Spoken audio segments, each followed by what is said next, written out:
সেজদার মধ্যে তেলাওয়াত করা। মা বাবাকে কষ্ট দিলে কি হয়, এই কি হয় এই প্রশ্ন গত সপ্তাহে আসছে অনেকগুলা, আবারও এই সপ্তাহে দিছে দেখি এই ছেলে।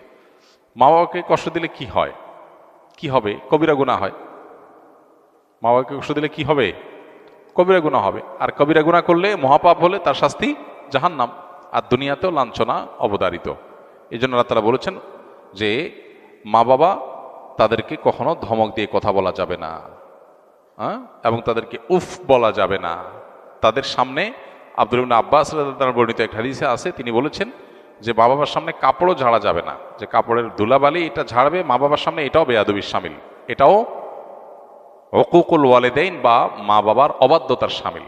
তাহলে কতটা নম্রতা তাদের সামনে দেখাতে হবে। আমরা আজকাল অনেক ছাত্ররা শিক্ষকের সামনে যেরকম মর্যাদা দেখায়, যদিও সেটাও আজকাল হারিয়ে যাচ্ছে, মাদ্রাসার ছেলেদের মধ্যে এখনো আছে, ওস্তাদের সামনে যেরকম মর্যাদার সাথে বিনয়ের সাথে নিজেকে উপস্থাপন করে মা বাবার সামনে সেরকম থাকতে হবে। আমাদের হলো মা বাবা হলেন এমন মানুষ যে যার সাথে সবসময় 24 আওয়ার্সে যে কোনো সময় ঝাড়ি দিয়ে কথা বলা যায়।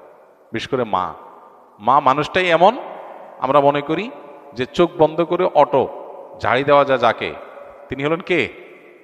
মা। অথচ সবচেয়ে বেশি রেসপেক্ট, সবচেয়ে বেশি সম্মান পাওয়ার কথা তাদের সামনে মাথা উঁচু করে উচ্চ গলায় কথা বলারই কথা না।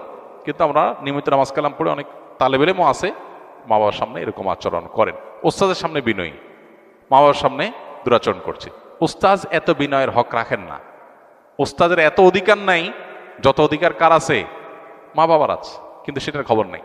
আমরা অনেকেই এক্ষেত্রে ভুল করি। আমি দারুন নাজাত